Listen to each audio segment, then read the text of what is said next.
najprej seveda tudi v mojem imenu prav lep pozdrav današnjemu gostu, koreografu, baletnemu plesalcu Edvardu Klugu. Dogovorila sva se, da se bova tikala in kaj ne? Ja, vse sva se že v preteklosti. Tako. Za zaprtimi vrati.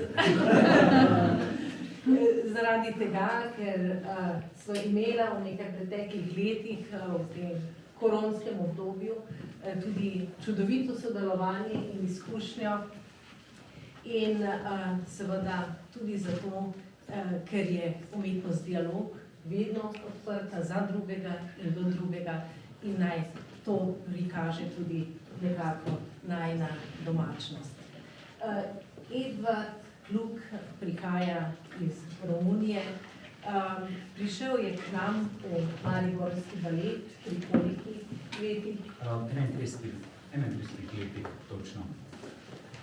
Pred 31 leti in seveda samo od sebe se postavlja vprašanje, kako je prišlo do baleta, kje so tisti prvi baletni koraki. Vem, da si to neštetokrat povedal, pa vendarle gotovo te zveste obiskovalce Glazerjevega salona, tudi tvoje sokrajane, to najbrž zanima. Hvala za besedo in prvo bi povedal, kako nenavadno se počutim v tej sobi, v kateri sem že bil pred nekaj časa in sem občudoval vse spremembe in doprinose, ogromne doprinose, ki jih je gospod Valentin oziroma Sebastian tukaj uspel doprinesti in znova sem očaran, kako si lahko, midva se tudi tikava, če sva midva začela in v tem lepem oziroma prijateljskem ambientu, v tako kratkem času in vem, zdaj mi je bolj jasno, ko vas vidim, da imate oziroma imaš ogromno pomoči in podpore v našem kraju in je res neverjetno to, kar delate za nas, kako povezujete kulturo z skupnostjo in z krajani, je neverjetno in vas tudi jaz moram pozdraviti z aplavzom.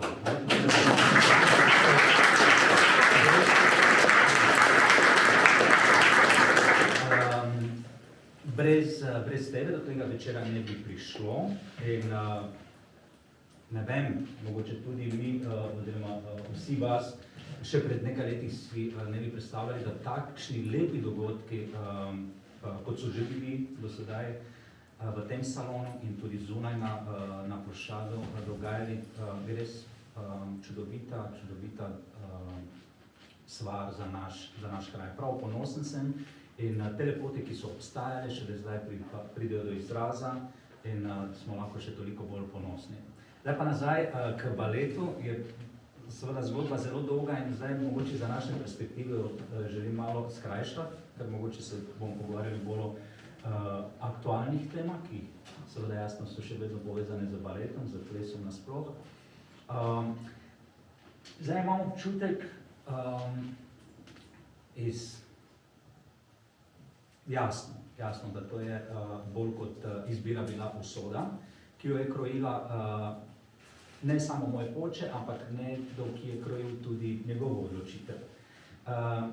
In mislim, da se bomo lahko pogovarjali tudi o veri, ki nisem jo pridobil direktno od starša, ampak nekako sem bil postavljen v situacijo, da sem sam iskal pomoč, ko sem bil še zelo mlad v letni šoli, v internatu v Klužu, se pravi ne v mojem kraju, odkoder sem šel za 10 leti.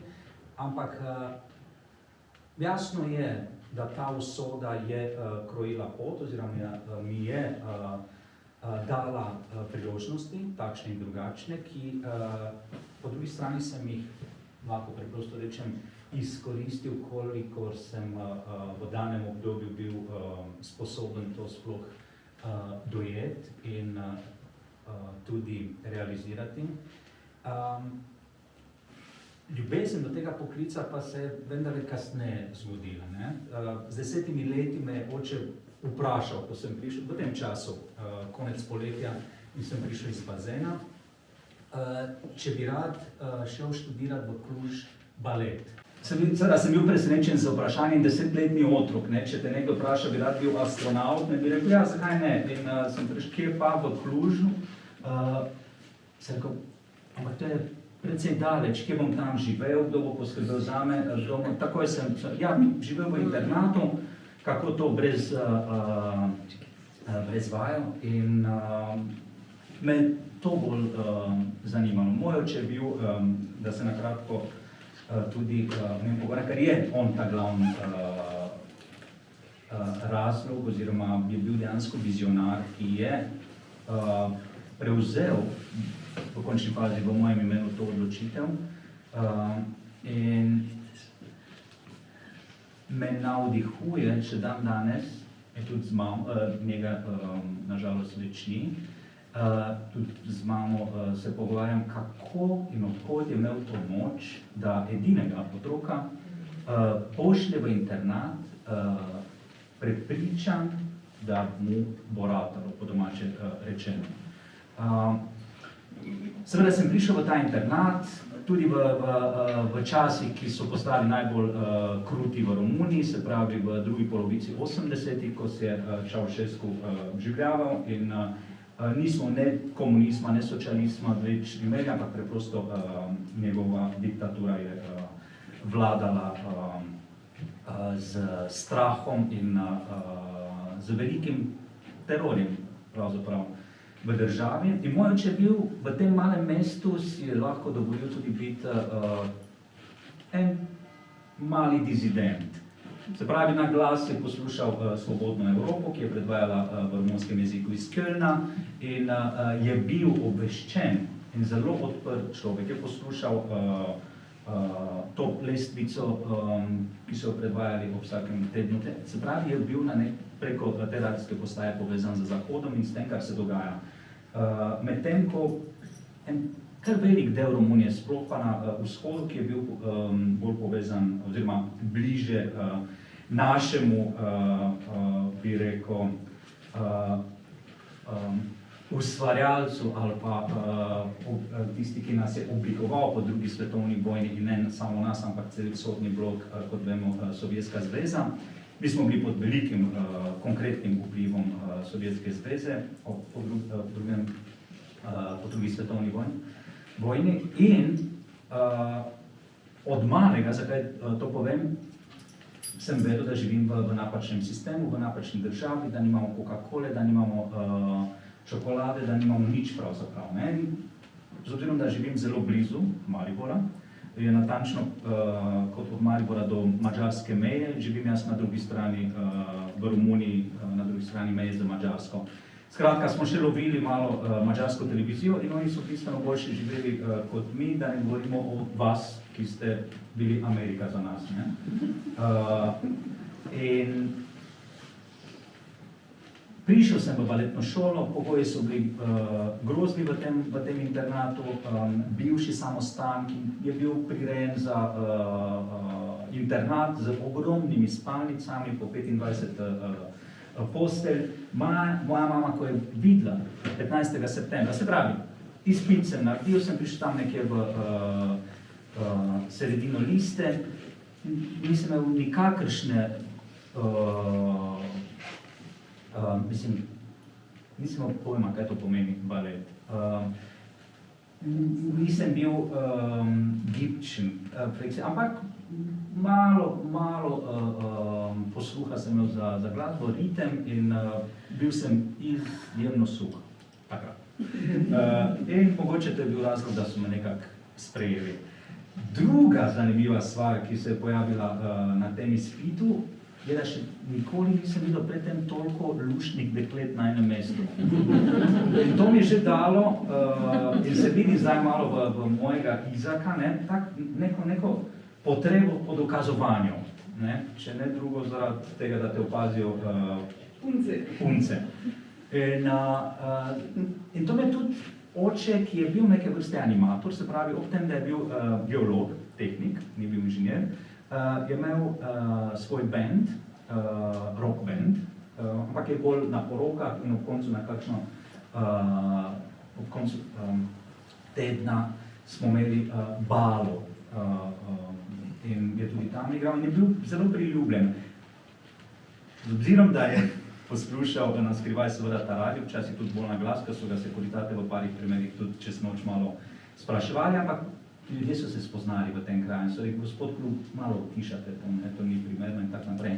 Skratka, potem je tudi uvedel amaterski teater v našem mestu, je bil glavni organizator smučarije, ob vikendi je bil en energičen tip, zelo priljubljen v tem mestu in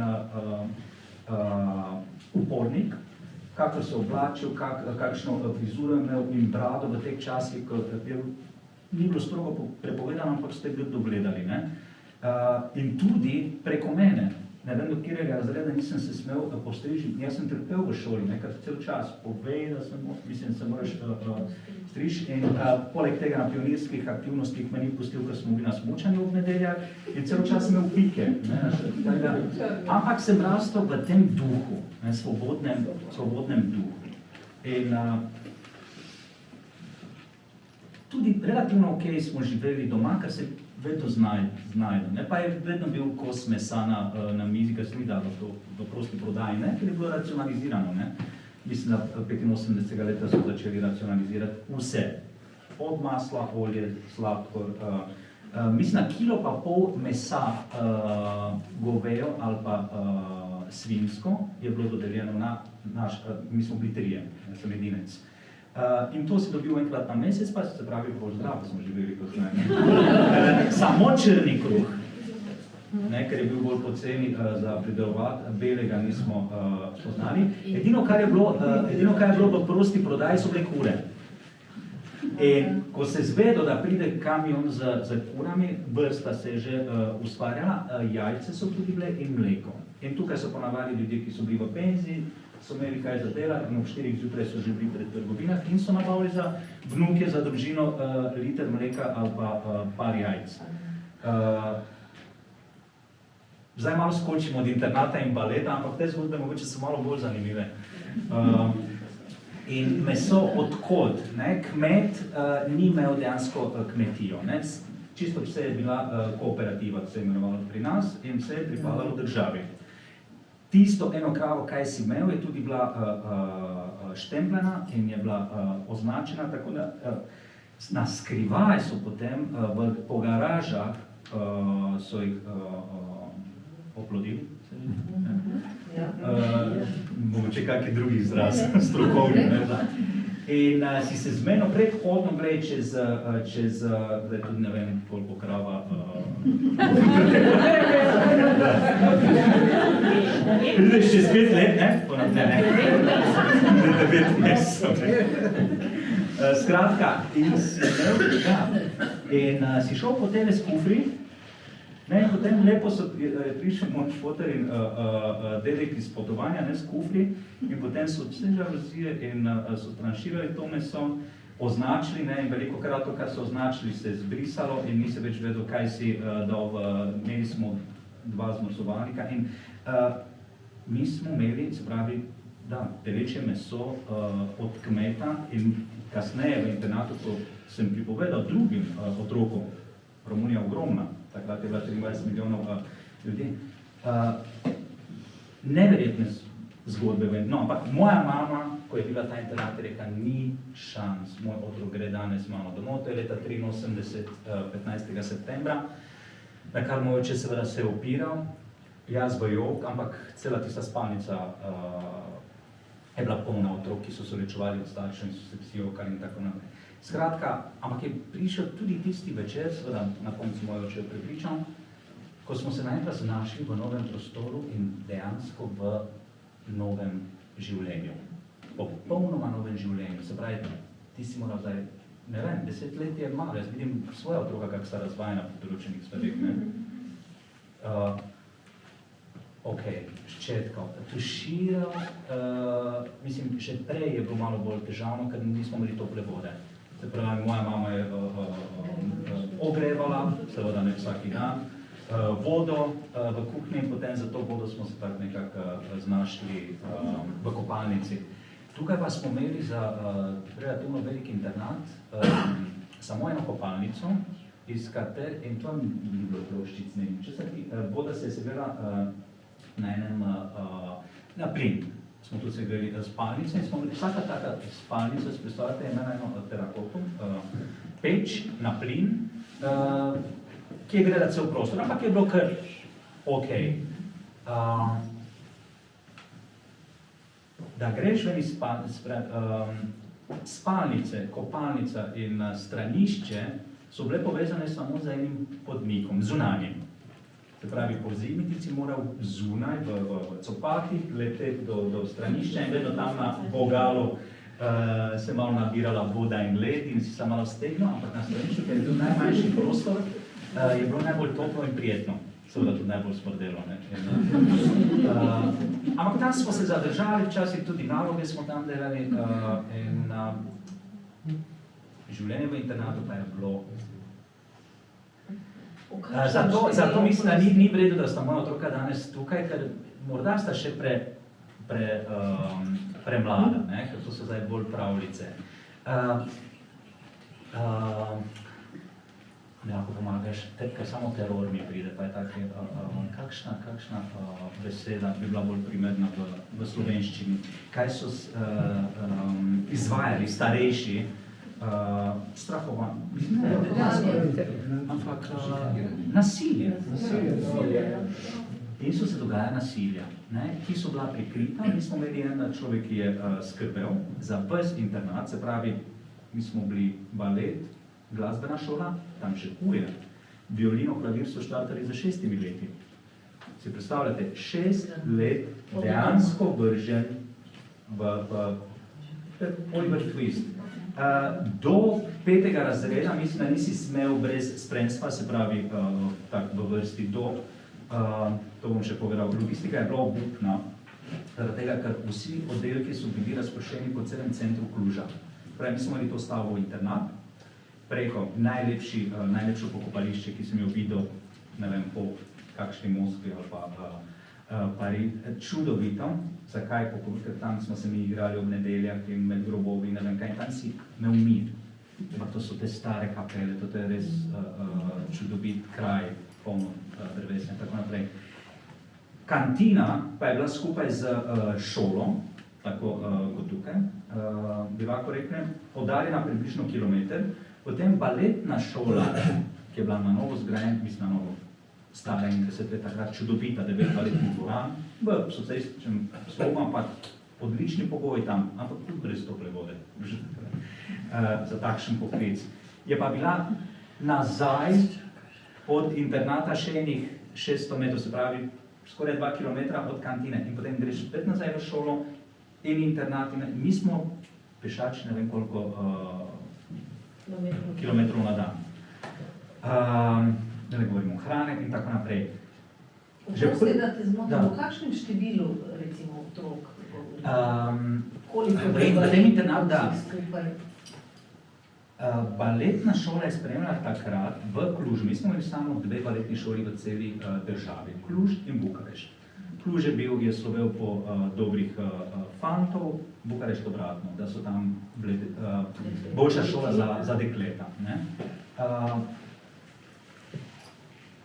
Vse skupaj, če se ne motim, v 5. razredu, se pravi tudi tisti, ki so prišli v 4. razredu, tam je bila ena že velika selekcija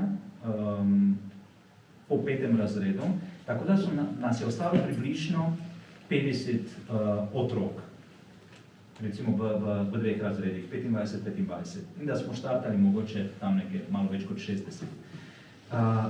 Kasneje, v 8. razredu, ta številka brez kakršnekoli ugovarjanja ali pa ocen ali karkoli se mora zmanjšati na pol, 25. Tukaj je bila ena velika selekcija. Po tistem v 10. razredu do 12. razreda smo takrat, se pravi baletna šola, vse skupaj je 8 let. Po 10. razredu pa ta številka se je tudi zmanjšala na 20. Se pravi, ni teorije, da končajo več kot 20 baletnih plesalcev Kluž in Bukarešt, vse skupaj 40. Smo imeli, oziroma še zdaj, mislim, zdaj se izpostavi tudi en red, par dobrih baletnih hiš, zaradi tega, ker so vsi ostali v Romuniji, nihče ni smel zapustiti državo, ker nismo imeli pasoše, da bi lahko zapustil državo.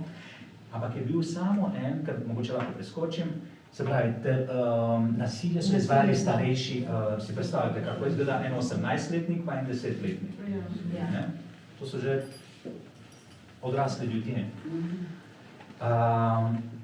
Ok, še malo o tem. Ostane sam, na kar pride ta pedagog, Murešanu, mu je bilo ime, in pride od vsakega, ti si pa ta, kak ti je ime, rekel, potem, ko grejo, oziroma, ko se umite, pridite mi malo pokazati, nekaj ste prinesli. In vsak je nekaj malega nesel tem človeku. Darove.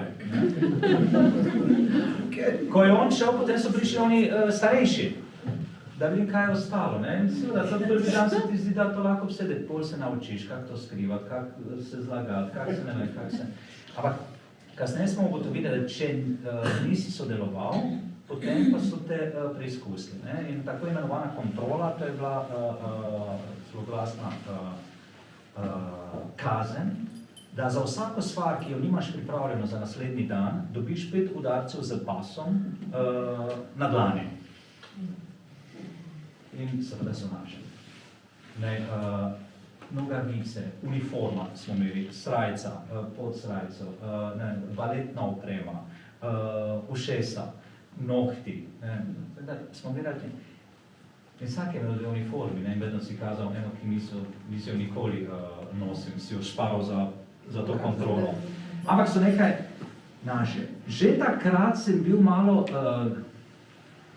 šmeker, bi rekel, glasen, pa sem malo nazaj. In za razliko od mojih koleg sem se izogibal teh, moram priznati, samo enkrat me en tip dejansko tepal. Bom tudi povedal zakaj, ampak razen tega, nekateri otroci so bili res podvrženi nasilju, kot so tudi, ti si spal 11, ko so oni že prišli iz opere, so končali za predstavo, ker so sodelovali v predstavah in so jih zbudili, celo torbo umazane opreme, so morali ti mlajši otroci pomivati. Na roko, oprati, po noči, z milom, kaj si se znajde se. Ampak vse to je bilo prikrito. In celo tudi ta pedagog je rekel, čez pa se boš ti tukaj lil, ali kaj boš tu javno, pa ne vem kaj, ne se. Vojska še bojiše, ker brez pravila. Ampak nekako naša generacija, ko je bila malo bolj odprta, in jaz sem tudi, ko sem prišel domov, moj oče je bil tudi malo v skrbeh, vseeno, če bojo ti starejši tudi kakšne druge stvari počeli z mano. In sem povedal, ne nič takega, enkrat nas je eden prosil, da ga masiramo, enih 6 fantov, kaj si pa mu ti masiral, sem rekel, roko. Ok, in potem že pri 11 je on počasi razlagal, da pač tako je primerno, fant in punca in fant, ne vem. Mogoče danes moramo te stvari drugače razložiti, da je vse normalno, samo da je ljubezen ta prava, da ne bi mislili. V nekaterih državah imamo že težave, kako jih klicati.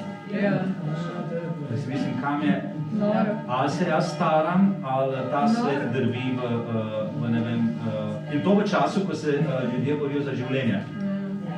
Potem si na Nizozemskem izmišljujejo, da nimajo več imenovalec ali pa spol, ali kako se boš danes počutil. Skratka, ampak ne bomo se danes o tem pogovarjati, ker ni tako blizu nas še. Skratka, malo me ustavite, če zabluzim. koliko časa sme trajati, glede na to, Sem pozoren na Ko bo četrt, te bom prosil za naslednje vprašanje.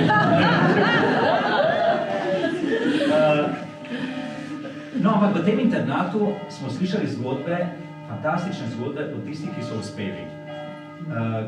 uspeli. Za nas uspeh je bilo takrat, da pobegneš iz države in ustvarjaš kariero na Zahodu. In to so bili moji cilji že na začetku je bilo obupno, zaprt od smučanja, dobro, tudi v nadaljevanju, celo življenje sem se mučil z špagami in to, z velikim naporom sem nekako prišel do teh dosežkov, daleč od tega, da bi bil fizično sposoben kot drugi plesalci, kot dobro poznate, pa eden najboljši, ki ga je Slovenija imela, se bomo pogovarjali o njegovem kostumu, tam pa je tudi nekaj časa bil Malečničan, ne? Anton Bogov, da, ja, vse za las sem njegov kostum, ne? Vse bomo povedali. Vse boš danes povedal. Kak se je začelo, skratka, no in ti si, in ko ti slišiš, da je nekomu uspelo in je v Ameriki, v Franciji, da preše v tisti teater, to opero, to nam je bil cilj, ki si sanjal, da bi. Zdaj ne vem, da bi postal tako dober, mislim, da to sem si želel, potem, ko sem še malo odrast, ampak prvotno je bil, nagonsko sem želel zapustiti državo za vsako ceno. In to mi je bil cilj za 12-15 let. To več nisem rabil, Romunija je bila svobodna država, 91 let, že 2 leti, po paca Čaušesku, ampak potem svet nas ni več želel in so zaprli meje in smo imeli pasoš, ampak nisi vize mogel dobiti. Skratka, vse se je obrnilo na glavo in mi je le uspelo priti na Zahod, kot vidite, ne? Le 680 km. Ja, oče ni rekel, da je Zahod to, ne? Ko smo se enkrat pogovarjali, se rekel, ne, on je bil malo razočaran. Tak, malo razočaran, ampak jaz se včasih mu govoril, tukaj sem srečen, tu imam občutek, da se lahko razvijem. Mi je le uspelo od meje, se pravi, ok, sem končal pa letno šolo, eno bi vam še povedal, zakaj me tisti tip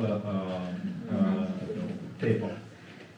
Je bil malo bolj poseben, uglajen in nikoli nasilen. Ampak, ker me je videl, da sem kradel vrtnice izpred internata, namreč Romunija je bila zelo urejena, kar se te stvari tiče takrat. Okolica, trava, mogoče v Jugoslaviji tudi bilo, da ne sme stopiti na travo, pa si kazen dobil, pa so te, ne vem, za uhe, to je bilo čist nekaj navadnega, skratka.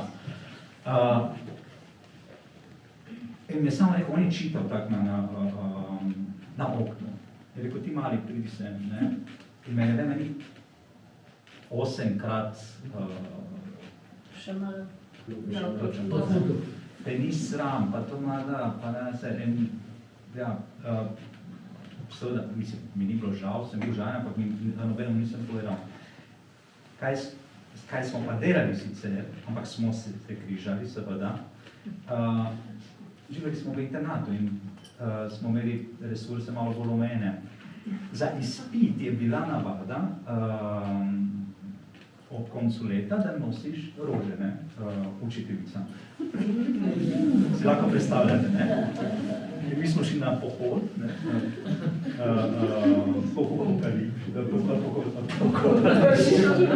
mislim, da to bi bil prizor za Kustorico, ne? Mi smo prišli s takimi šopki, različnih rož, seveda, na skrivaj v internat in potem smo selekcijo naredili, ne, da daš vrtnicami, gaber, ne, tiste, ki so malo že posušene. Skratka, na koncu smo se stavili, nikoli niso nas, pravi, ali mi je bilo simpatično, ali ker res je malo čuče, ti pride za takim šopkom, ne.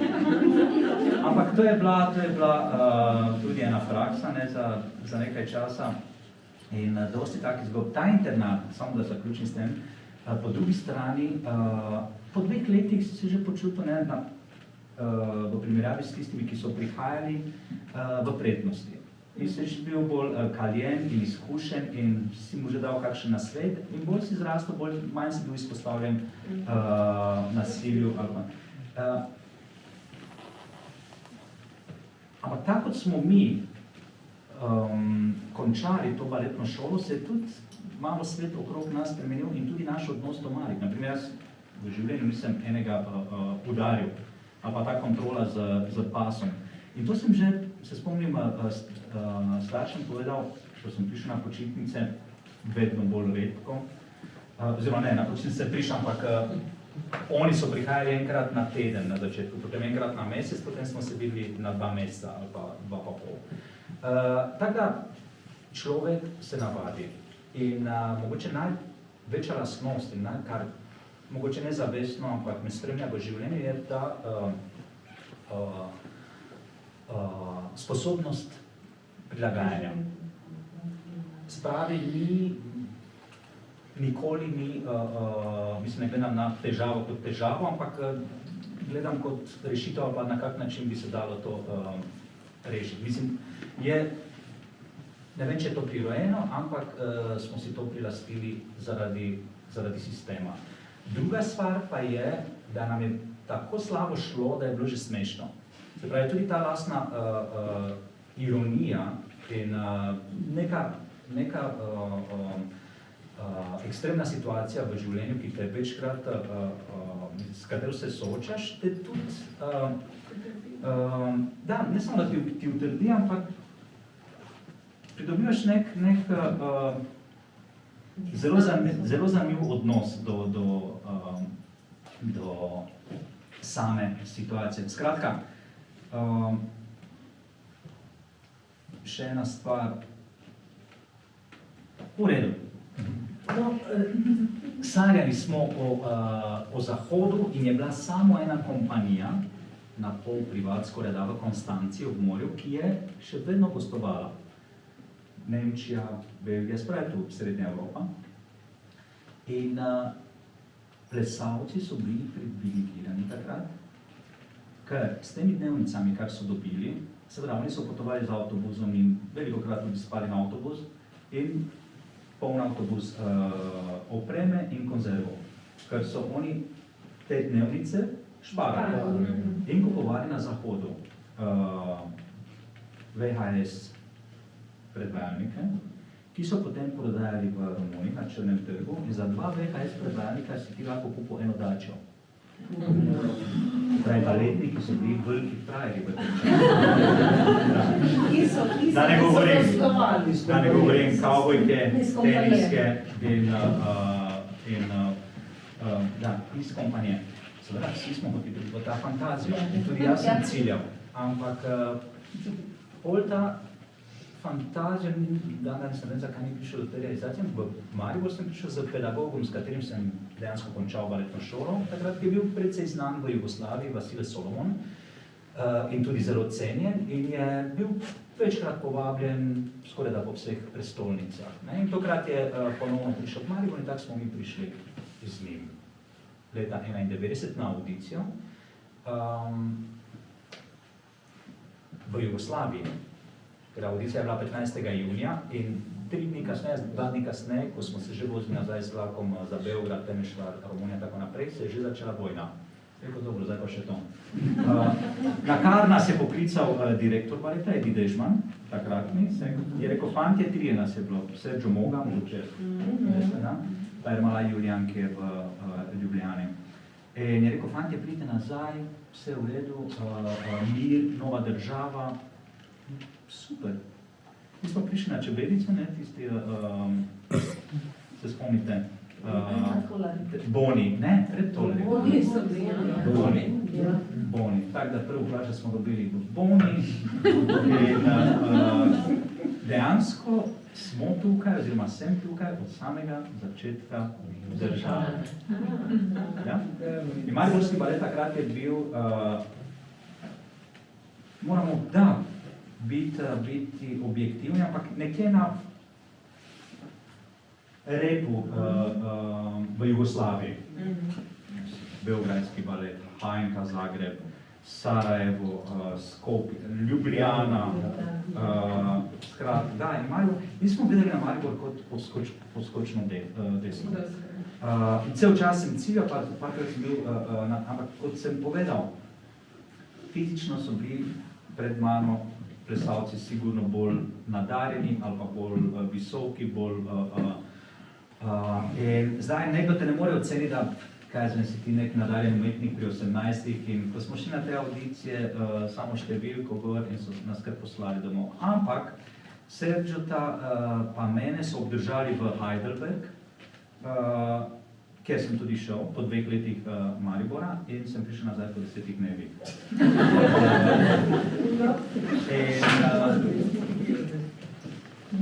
In zdaj razlog, da sem prišel nazaj, vsekakor ni Malečnik. Kljub temu, da v Malečniku sem že prespal takrat, do takrat, ko smo bili mladi in smo obiskali Malečnik 88, ko Lenka pa Pavli sta bila na morju za 1. maj. In potem pijica je rekla, te pa pridite malo, se bomo šla imeli. Ampak to je bilo seveda otroška zabava in pri tem je tudi ostalo. In pijico v bistvu sem poznal bistveno bolj kasneje. Ampak, kar je bilo ključno in mislim, da tukaj se začnejo resnejše, oziroma ne resnejše, bi rekel, stvari, ki so potem dobesedno vplivali na to, kar sem danes, življenjsko in profesionalno oziroma umetniško, vsekakor so se začele v Mariboru. In sem vesel, da smo tukaj skupaj še danes z prijatelji in kolegi, ki točno vemo, o katerem obdobju se pogovarjamo. Seveda smo spoznali Tomaža Pandurja, ki je v tistem času začel svoj obdobje v Mariboru, oziroma je že bil uveljavljen in hitro nas je pograbil v svojih predstavah kot plesalce. In prva premiera je bila Carmen, že v 1. sezoni. In na to smo gledali kot na dodatni vir zaslužka, kar ni bil slab. 100 mark po predstave, če si imel plačo 300 mark, tisto je bilo zelo v redu. Res je, da ta denar smo zelo težko dobili.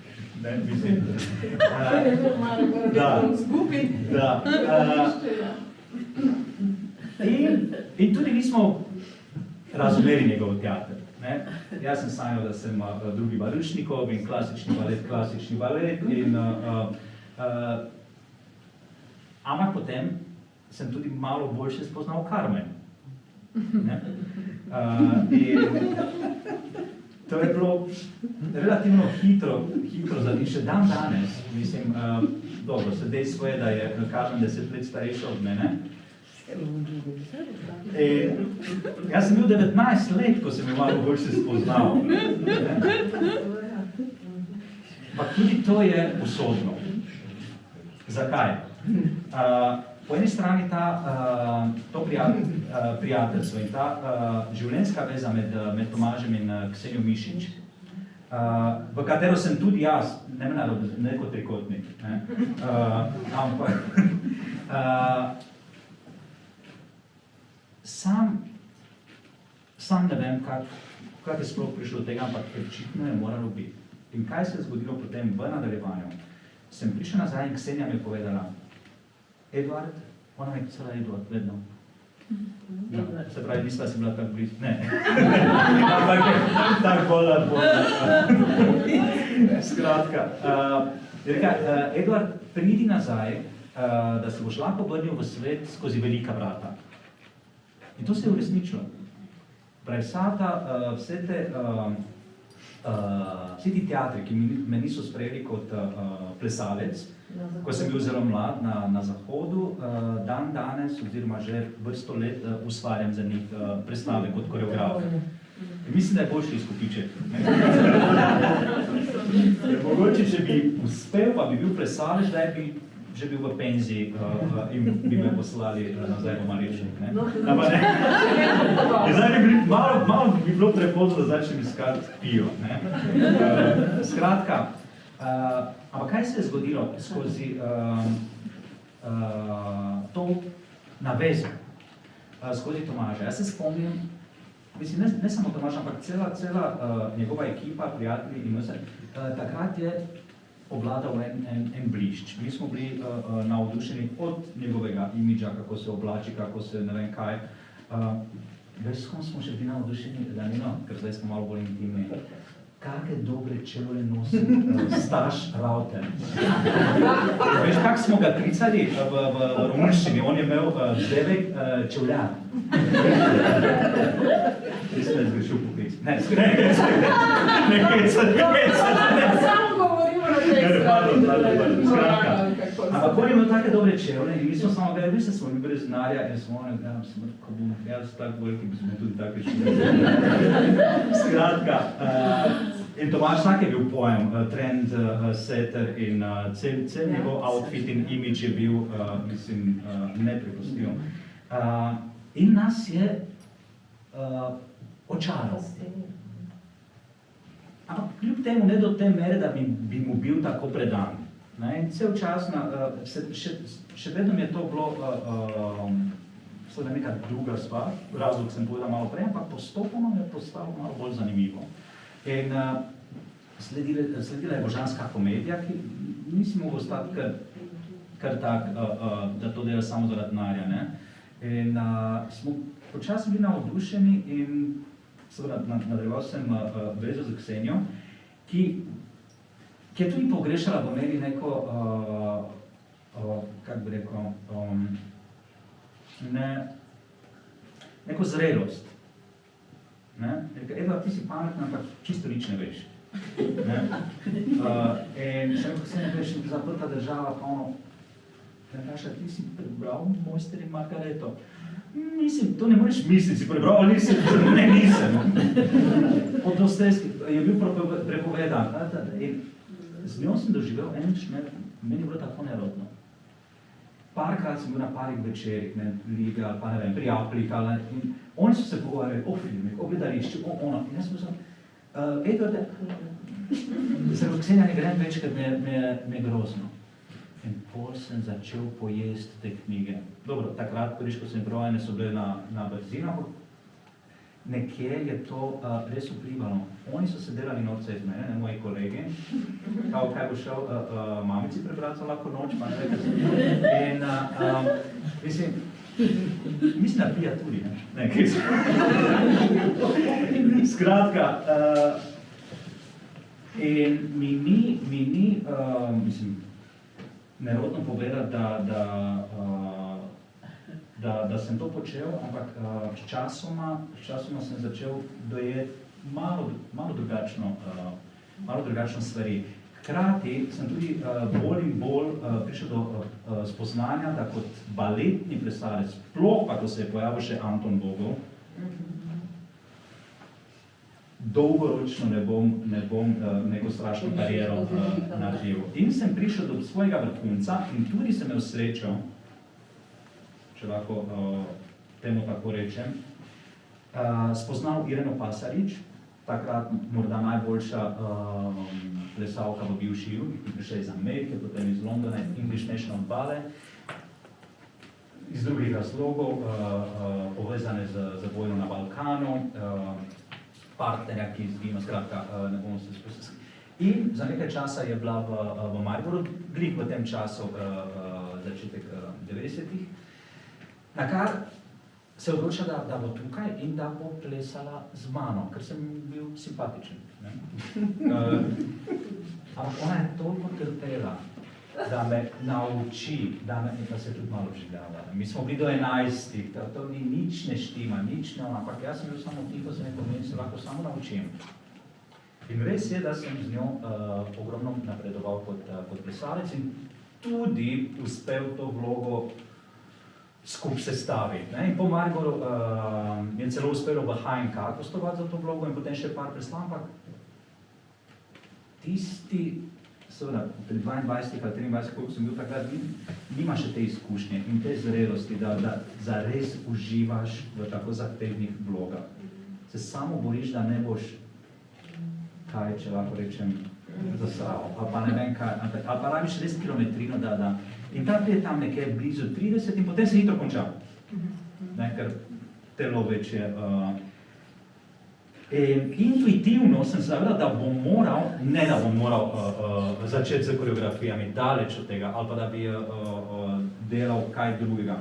Ampak me je presenetil Tomaž, ko mi je ponudil, da delam koreografijo za Babylon, njegov zadnji projekt v Mariboru. In bi ti to delal? Nisem rekel ne, jaz nisem koreograf. Ja, seveda, ne, to je bil nek konkreten začetek, mislim, da sem bil 23 ali 23 star. Torej, brez kakršnekoli izkušnje na tem področju in šele dan danes, po tolikih letih, koliko je to skoraj, ja, zelo dosti, imamo občutek, da skozi vse te faze ustvarjanja in iskanja, kar to še traja dan danes, to, kar je najlepši del našega poklica, ne, da iščeš nekaj novega, da ostaneš odprt, da se naučiš, da šele do pred kratkim, kako leto, dve nazaj, se je tudi mogoče moj ego malo pomiril in seveda po eni strani je lažje, ko, ne vem, ljudje te spremljajo in te cenijo, veš, to ti daje samozavest in mogoče malo bolj svobodno se lotevam stvari kot prej. In tudi, ker se, da. No, hvala, da si tako na kratko razložil. Prvih korakov do slave, ampak govoril si o vlogah, zato ker bomo potem prišli morda bolj k koreografiji in tem vprašanjem. Imamo tukaj tudi kostume in si nam obljubil, da nam boš malo tudi pojasnil, glede na to, da so si današnji poslušalci že gledali. Kako so izbrani, zakaj tu? Mi smo iskali asociacije. Smo vedeli, oziroma sem vedel, da se bomo pogovarjali pač o začetkih in tudi kako je Tomaž vplival name in smo iskali nekaj iz njegovih predstav. In za čudo smo ta čudovit plašč črni od Ksenije Mišine iz Idiota, iz ruske misije, je še bil v fundusu, v odličnem stanju. In potem Anton Bogov, ne za nalašč, ampak je res legendaren kostum, mislim, da on v Labodjem jezeru je dejansko revolucioniral ne samo mariborski, ampak slovenski balet in je v svojem času bil svetovno znan in so ga v res prestižnih gledališčih povabili kot solist. On kljub temu se je odločil, da ostane tukaj pri nas, hvala Bogu. In ta vila iz Bela, to je tak značilen, romantičen, se mi zdi, da bo krasen pasal tukaj v tem ambientu, tak baročno, romantični v tej atmosferi. Ta vila, ki bi se lahko pojavila na Gorcih ali pa ne vem, iz baleta Giselle, ko vemo, ko se potem prebudijo in prihajajo iz grobov in odplešajo svoj ples. Jaz mislim, da pri vilah sva pri vprašanju presežnega, duhovnega. Ravno sam si priznal, da seveda zgolj samo urjenje, vaja plesnega koraka ni bila dovolj, da je potrebno brati, veliko brati, da lahko tisto ustvarjalno, resnično ustvarjalno tudi v sebi prebudiš.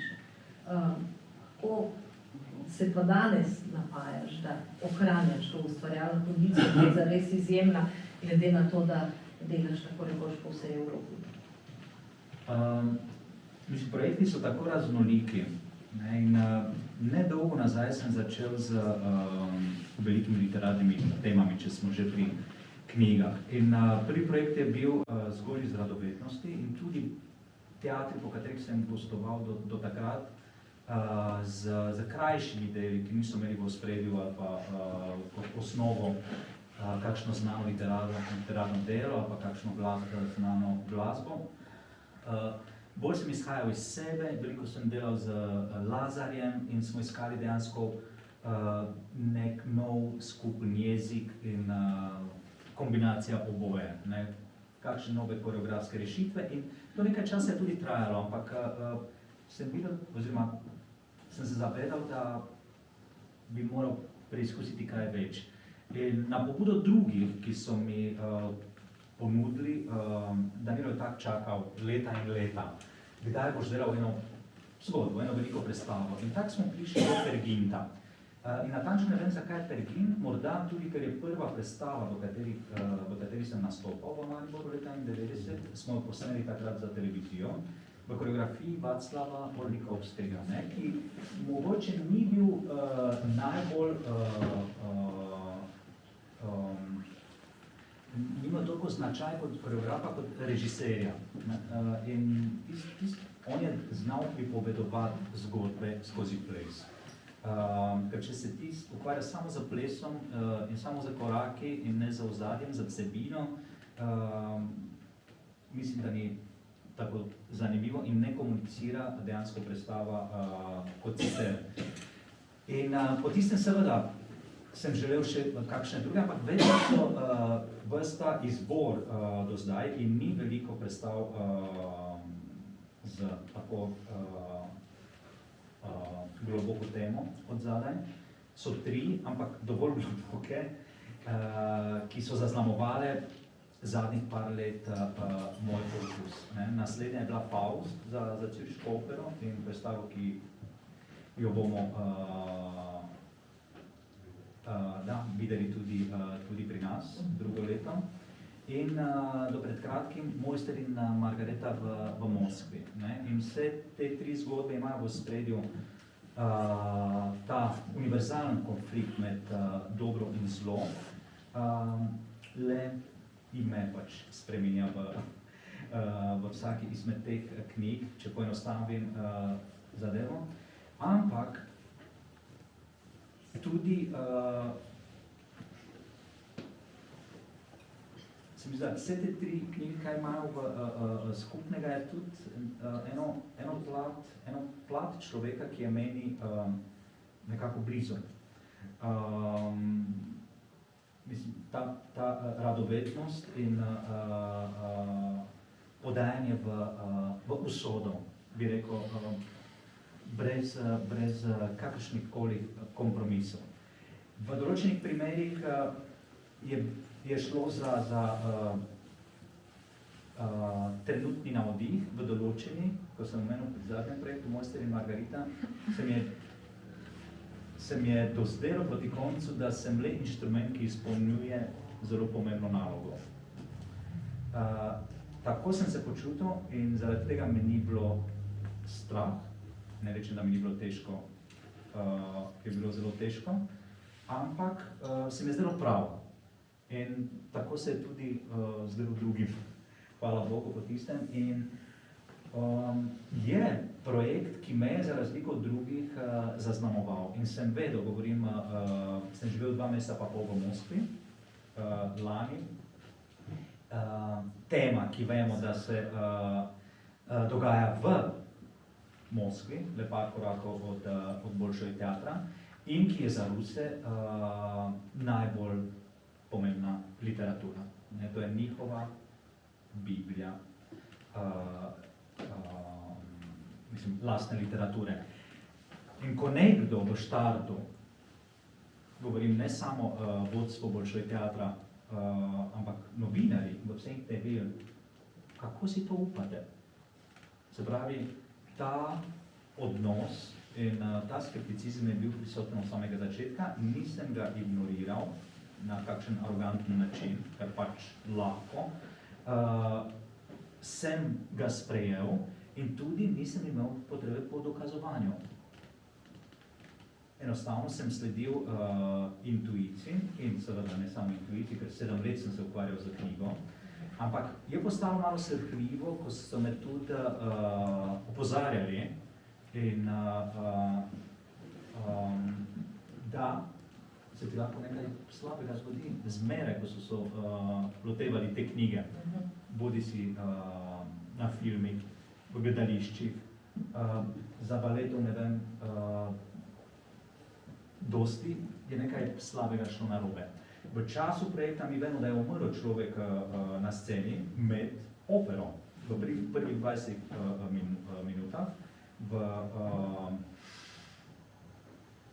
med spremembo scene, Sladko je bila opera, mislim, da je Belinska Kosakova.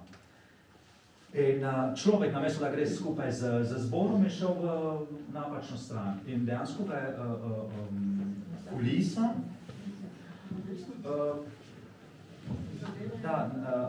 zadela na licu mesta. In ljudje so mislili, da je to trik, ne? Ampak seveda je bila tragedija in to avtomatsko sem si razložil, da mogoče je povezano tudi z tem procesom, ampak ne bo bolj šlo. Še dalje smo normalno delali. Teden pred premiero se je sprožil požarni alarm na odru. Oder je bil prazen, naslednji dan bi mi morali postaviti našo scenografijo. Mislim, je nastala poplava. Naša scena pa je bazen. Simbolično, kot da je klical ta bazen, preden je bil postavljen po vodi. In je poplavilo čisto vse, do orkestra, inštrumente in drugi dan je bilo vse suho in smo lahko normalno delali. In oni so tudi videli v tem znak, da nekaj ni v redu. Ampak nič od tega, takrat je že bilo prepozno, ker je predstava bila končana, ampak ne morem reči, mislim, da bolj zaradi misije, kot pa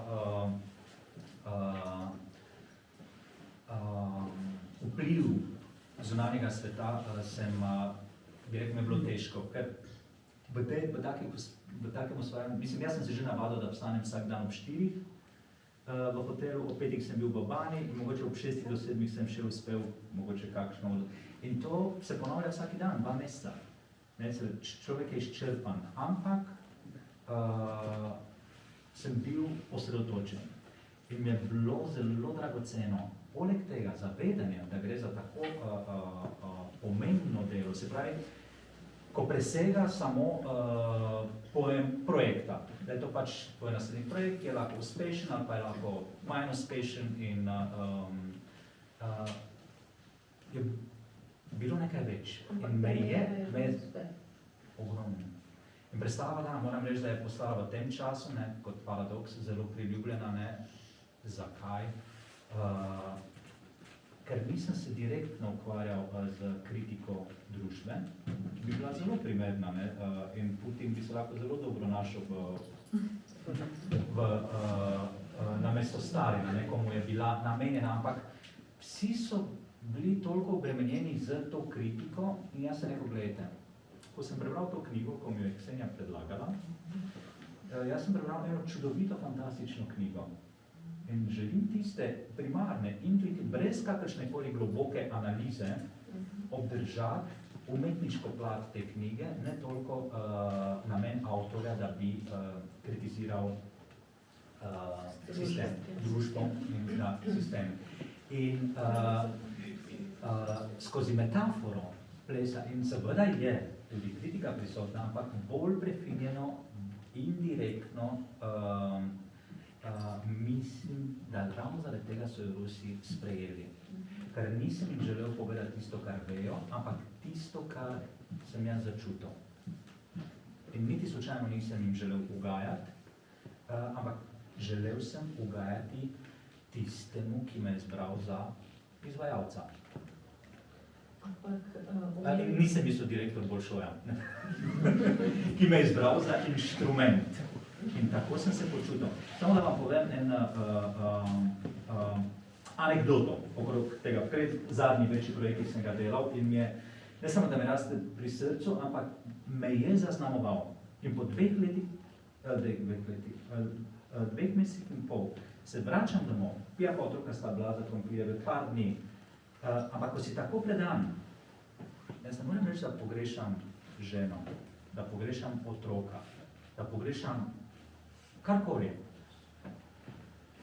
Enostavno sem osredotočen. To me izčrpa in me izprazni, hkrati pa obratno. Ne, za vsak naslednji dan, za vsak naslednji korak, za vsako naslednjo odločitev. In meni hoda me nekdo trga iz tega mesta, jaz sem se skoraj da počutil kot, ne vem, bolan, da odleti na koncu knjige iz te Moskve, ko pusti za sabo in gori. In za čuda točno to se zgodi. Ne gori v Moskvi, ampak lahko bi gledali, da gori v Moskvi in da ta ogenj ne bo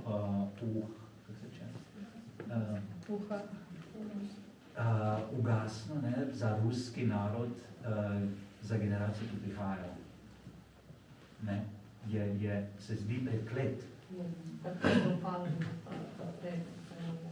Grozno je, kaj se dogaja v Ukrajini in ves svet bo pomagala Ukrajini. Če se je to zgodilo za eno Japonsko pred 70 leti, v svet bo, ampak mene skrbi za ruski narod, generacije, ki prihajajo, kako se bo to, mislim, skrbi. V tem kontekstu govorimo o mojih osebnih izkušnjah, ne, mislim, ampak zdaj si govoril ravno o tej izbiri mojstrov, primer mojstra in Margarete med dobrim in zlom, tudi med lepoto in estetiko Grdega. Vendarle, kljub temu, da vemo, da je sodobna umetnost, ne samo zgolj balet, zelo orientiran tudi k temu ničejanskemu pogledu na vse je nič, skratka, destrukcijo, potenciranje vsega zlega in grdega in vendarle ti ohranjaš tudi znotraj modernega baleta eno specifično svojo smer, ker opozarjaš, da obstaja zadaj tista večna lepota. Ki seveda jo ne moreš nadvladati. In jaz se ne lotim stvari in rečem, zdaj bom nekaj lepega naredil. Ali pa nekaj všečnega, ali nekaj, kar bo ugajalo. Enostavno, seveda, v prvi fazi obstaja en koncept, ki izhaja iz ideje, ki se razvija v vizijo in potem ideja, nikoli ni ena ideja ali pa ena vizija. Cel čas naslednji korak vpliva na naslednji. Zato je malo težavno, ko moraš za eno veliko zgodbo 2 leti naprej predati scenografijo in kostumografijo. Človek se spreminja, koliko stvari bi lahko spreminjal v tem času, ampak to s 2 kilometrina je sigurno, če sem kaj dosegel v vseh teh letih, 30 letih ustvarjanja, je mogoče sposobnost, da hitreje zaznavam, kar ne deluje. In dejansko proces vsakodnevni je izničevanje slabega. Kljub temu, da se zdi dobro danes, mogoče jutri, ampak ponavadi tiste prve odločitve še vedno ostane, so pristne in zaradi tega malo hitreje prevzameš določene oziroma pomembne odločitve. Ampak leta 19, ko smo šli, samo da končam za to Moskvo, oziroma kako se usoda poigrava, ker mogoče tudi en lok lahko ustvarjamo. Romunija po drugi svetovni vojni ne samo, da je bila pod vplivom Rusije, mi smo imeli ruskega premijera in kralja. To je politična anomalija, ki je trajala 2 leti. Dokler seveda so ga prisilili k abdiciranju.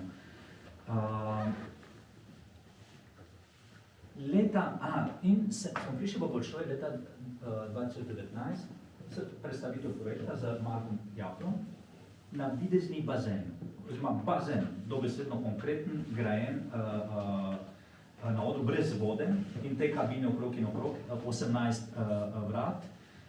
Sem povedal Marku, za to zgodbo mi potrebujemo en prostor. In se je upiral nekaj časa, rekel, da se mi ne zdi to dobra rešitev, ker imaš toliko lokacij. Mi imamo 2 knjigi v eno, ta filozofski dialog med Jezusom in Poncijem Pilatom in obisk hudiča v Moskvi. Že to bazen, ploščice, tisto zeleno, ki sem jaz tudi imel v internatu, to moramo imeti. Koliko smo mi iskali to zeleno, pa sovjetsko malo. In bazen je bil. In smo prišli in gospod Urin, ki se upira vojni, in se čudim, da je še vedno generalni direktor Bolšoja, prišel. Mi smo imeli, mislim, da podobno isto veliko celo vojsko ustvarjalcev iz Bolšoja, iz vseh delavnic, ki so prišli ogledati predstavitev. Je gledal, postavljen je bil ta bazen maketa, no bazen mi še ni imeli. Bazen še nismo imeli, ne? In jaz v tem bazenu gor dol mislim, kako in zakaj, da je, mislim, praktična rešitev, da mi združimo vse te zgodbe na enem mestu, ki bojo sobivale in krati vsa ta vrata, kjer prihajajo ljudje za... In bazen smo tudi repliko iz 30-ih, iz časa Bulgakova in ta modernizem, ki se je začel tudi v Rusiji, oziroma je bil že kar razvit. Ta vrata so portal v drug svet in kak se bo to... Stvar se mi je zdela, mislim, malo sem tudi na pamet govoril, ampak sem jih nekako prepričal, kar na koncu in tudi pokažem sliko na projekciji, rad bi vam nekaj povedal, da moje mesto je bilo zgrajeno od vas. Mislim, vi ste jo zgradili leta 1958. In ste tudi ta čudovit bazen, ki zdaj propada, zgradili, ki je bil center druženja v mojem mestu, kjer moj oče kasneje zapeljeval mojo mamo in je lepo pel na kitaro. In ta bazen je kot neko malo morje otok v tem mestu. Prihajali so iz drugih vasic in tudi meni, mislim, je epicenter mojih poletij v otroštvu. In jaz zdaj ta bazen vam nazaj prinesem. Ampak oni niso se smejali. Rekel, Marko, povedal vse, ker mislim, da niso razumeli. Ok, dobro, sestanek, smo sprejeli. Začnemo, dobro, pol je prišel COVID, bazen je ostal in smo predstavili projekt za 2 leti. Na kar med delom, mesec dni pred premiero, ta informacija, oziroma odkritje, pa me je šokiralo. Marko mi pošlje mail, vedela sem imel en intervju za eno novinarko in mi je povedala, da v času po drugi svetovni, ne, še predtem, v času Bulgakova, ker Bulgakov je začel pisati leta 30 in 31 se zgodi naslednje. So pretvorili v času druge svetovne vojne ali v bolnice, ali v bazen, ali pa v kazinoje cerkve, bolševiki. In mi tudi poslal pa slik. Ampak stvar, ki me je šokirala dobesedno, je, da cerkev oziroma katedrala Kristusa odrešenika, ki stoji 300 metrov od Kremlja, jo je dal zrušiti Stalin, se pravi, to je bila največja katedrala v ortodoksnem svetu. Jo je dal rušiti, da bi lahko gradil, to je bilo leta 1931, palačo Sovjetov. Do tega ni prišlo, ker so začeli intenzivne priprave za drugo svetovno vojno in so v Moskvi stali za eno veliko luknjo ob Kremlju. Bulgakov je to doživel, seveda. Blasfemija, reči kako. In to je osnovni konflikt knjige. To je filozof proti diktatorju. To je sistem proti cerkve. Skratka, ta detalj je zanimiv. Ampak, da je Hruščov našel rešitev leta 1958, krati arhitekt iz Moskve gradijo ta bazen v mojem malem mestu Šteji, oni pa gradijo Moskva Pul. Največji bazen, odprti bazen na svetu. In jaz prvo, kad delam, kličem dramaturginjo, oziroma ne, PR officer, ki jo poznate v teh ko so še imeli boljšoj cinema live. Katja, how is this possible? Sem rekel, kako to, da mi niste povedali, sem rekel, to je to. Jaz se mučim, da vam obrazložim ta bazen, pa ne vem, kaj sem rekel, pa ne zaradi predstave. Sem rekel, pa Edward, but I thought you know, I thought, da, pa mi smo mislili, da ti veš in zato ste zbrali bazen. Sem rekel, ne, to nisi vedela, oziroma ti si se spomnila tega zdaj, ne? Ker, in tudi Uri ni povezal to z vašim bazenom, ker vi, mogoče ste spregledali dejstvo, da bazen je stal na mesto katedrale, na kar Jelcen v 2 letih z oligarhi je zelo hitro zgradil prejšnjo katedralo. Rusi se ne strinjajo glede, ker je malo kičasta, ne, podobna, ampak spet stoji katedrala. Ne, se pravi, rušiš sistem, katedrala, se pravi, in jaz sem rekel, dragi moj, ne zaradi tega, kar se je zgodilo v zgodovini, ampak samo zaradi predstave, ker Moskovčan, ki je doživel najlepša leta, mladosti, na sporni lokaciji, ki mu je dala užitek, to je paradoks in je tudi paradoks knjige, ne bo rekel, zanimiva predstava, ampak pa čemu bazen? Ampak bo v tem bazenu našel smisel. Seveda, predstava ni o bazenu. In se rekel, to pa ni več moja stvar.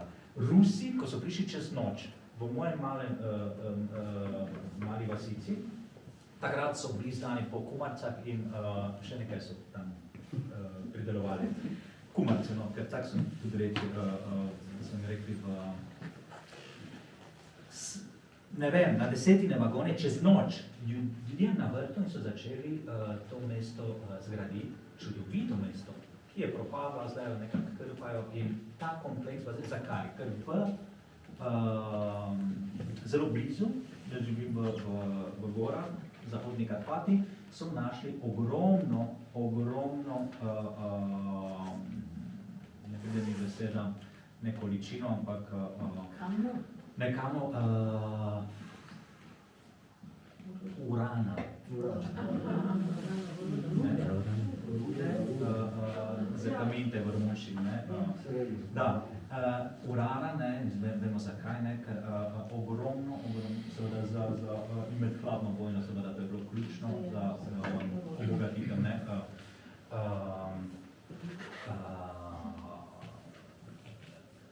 Skratka, in tukaj, in bolj na tiskovni konferenci, pred premiero, seveda so bili super skeptični,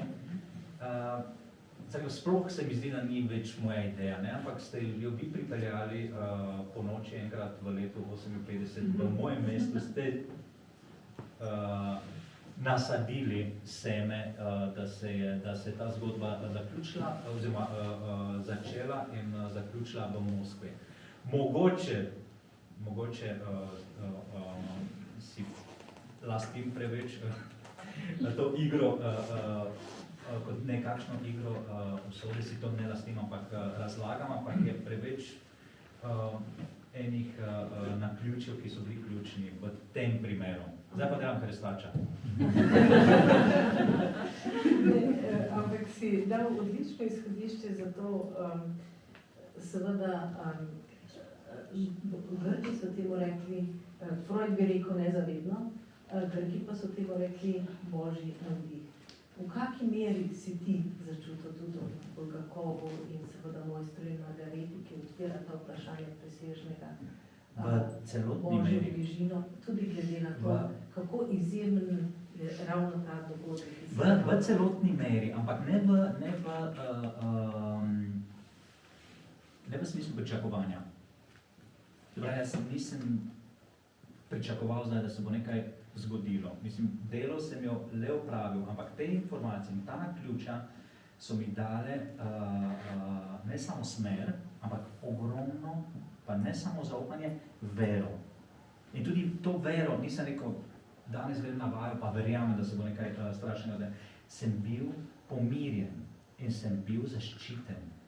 Te informacije so mi dali zaščito, ki sem jo potreboval. In ja, trdim, mislim, ne trdim, verjamem, da sem veren človek, vero, ki nisem jo pridobil od doma.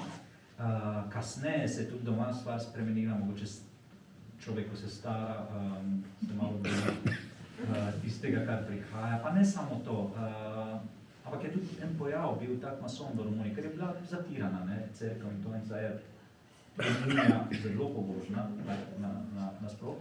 In moja mama je postala zelo verna, od kadar je izgubila očeta, ampak jo vidim, kako je izpopolnjena in sama živi.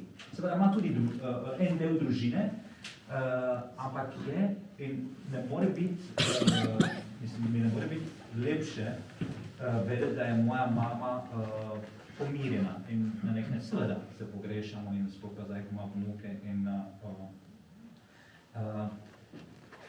ampak je, to sem pridobil, sem sam od sebe obiskal cerkve, ko sem bil v internatu, mislim, da tam nekaj, ko sem bil 14 let star in prve vizije, mislim, da smo šli enega pastorja poslušati, to je bilo malo kasneje, po revoluciji, sem bil 16 iz Amerike in sem bil tako navdušen, je bila neka predstava, ne, in mogoče, ker je bilo malo bolj privlačno, in sem se, kako bi bilo lepo enkrat delati en balet v Jezusu, ne.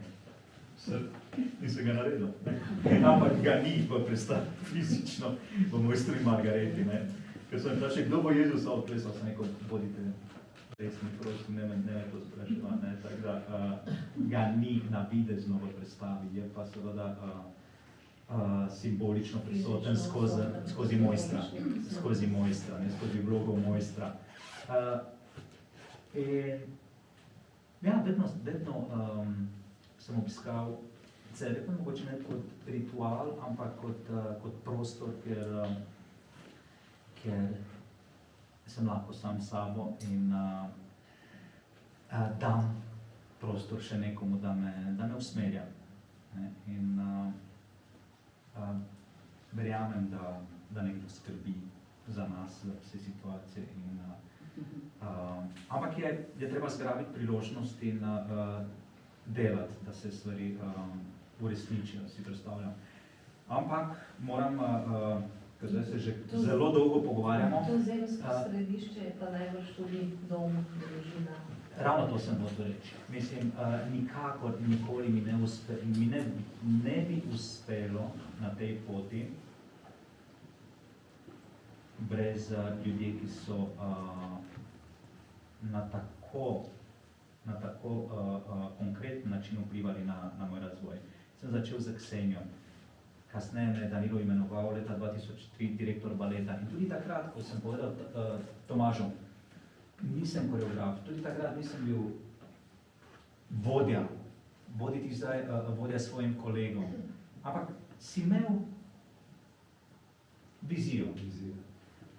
In hvala Bogu, da si imel in jo še uresničujemo. In rad verjamem, da ljudje si želijo še več od nas in to je tudi prav. Ampak to, da lahko jaz hodim po svetu, seveda hvala lepa direktorju, ne, in vsem razumem in podpori, ampak moji družini. Jaz brez pije ne bi uspeval in imam kolege, ki kako lahko imaš otroke in kariero. Najbolj, bi rekel, pametne projekte sem začel delati, ko sem dobil šele drugega otroka. Prvi ti postavi življenje na glavo, pa nazaj na novo. Mislim, da takrat sem se iskal, mogoče, ker nisem imel več toliko časa na razpolago, da se iščem in vedno, ko sem šel, sem moral biti konkreten in zdaj tudi povem, ne, z pričakovanjem, ko pridem na kakšno premiero. Zdaj pa upam, da bom opravičil dejstvo, da me ni bilo doma, ne, en mesec ali pa toliko časa, ker to bi bilo grozno. Si predstavljaš, da pride igrati kako predstavo, pa da je, zakaj si sploh šel, ne? In je, mislim, tukaj nimam besed, kako sem hvaležen do tega prostora, ne, in do tega čudovitega Malečnika in do družine, ne, ki nas je, ne samo mene, ampak morate vedeti, pri družini Mlekuž mi smo imeli najlepše piknike v naši karieri, ne, ko je še Pavli živel in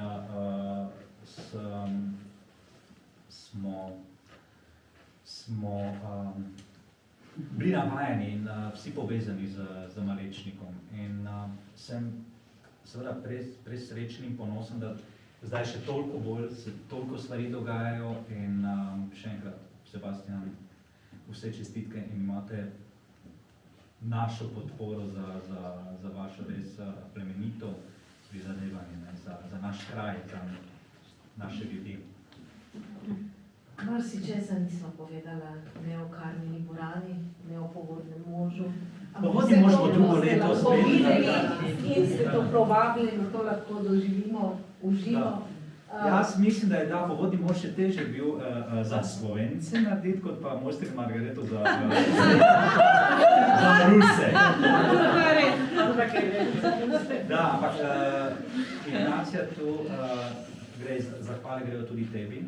Ti si bila z idejo, da ga delamo na Bledu. To je bila tvoja pobuda, ker bi ga morali delati v Bruslju, potem je tisti teater zgorel nekaj, je bilo... Ja, pa zaprte meje, pa vse to in vidite usoda. Slovenci si zaslužijo tukaj dogodek o predsedovanju. In naj Evropa pride sem. In dejansko je Ursula von der Leyen takrat bila neizmerno navdušena. Da. Res je bila in res sem ponosen na ta naša, seveda imamo težave in hvala Bogu, da smo se danes pogovarjali o tem. In verjamem, mislim, pred nama, Danilo, mogoče so zdaj ključni časi, da postavimo za res temelje za nadaljnji razvoj za generacije, ki prihajajo in da lahko nadaljujejo naše delo, seveda to bi bilo ne samo najlepše, ampak naravno in tudi pravo, ker smo lahko ponosni na, SNG Maribor v celoti, kaj smo dosegli v vsem tem času in bi bilo nujno potrebno, da se to nadaljuje. Se mi zdi, da smo sklenili čudovit krog, začeli smo z mladim Edvardom Štukom in z mislijo na mlade baletnike, bodoče slovenske mlade baletnike končali. Vsekakor, ko se ti spričal hvaležnost, sem prepričana, da so hvaležni tudi krajani Malečnika, da si tu med njimi in da si tu našel tako svoj dom kot svoj navdih.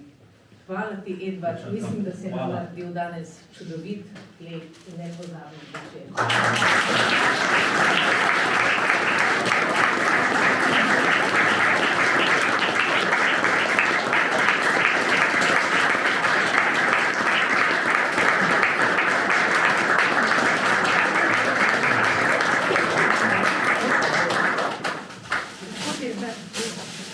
Neizmerno smo ponosni, da ste na svoj med vami.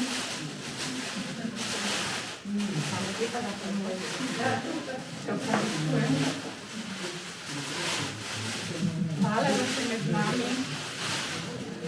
Še bolj smo pa ponosni na to, da ste naš domačin, da ste naš krajan. In veseli smo, da smo lahko z vami potovali skozi vaše otroštvo, skozi vaš študij in prišli na velike odre. Hvala lepa v imenu Glazarjevega salona, v imenu dr. Valentana in v imenu občinstva, ki je bilo nocoj za vami. Hvala lepa. Hvala.